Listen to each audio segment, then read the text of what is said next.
પેલા ખરણ હતું બહુ હતું એમ. હા 40%ની મતલબ 50-60% માથે હતું એમ ખરણ.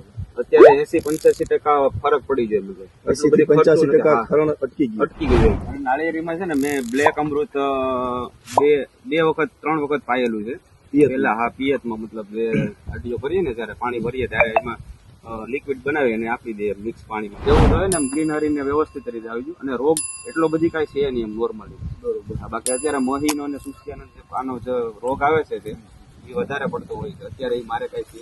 બરોબર. અને સારું છે ખરણમાં ફાયદો થઈ ગયો છે. આ વર્ષે લગભગ બધાના પ્રશ્ન ખરણના બહુ છે, પણ એમને નારિયેળીમાં બ્લેક અમૃત પિયતમાં આપવાથી બહુ સારું રિઝલ્ટ મળે છે.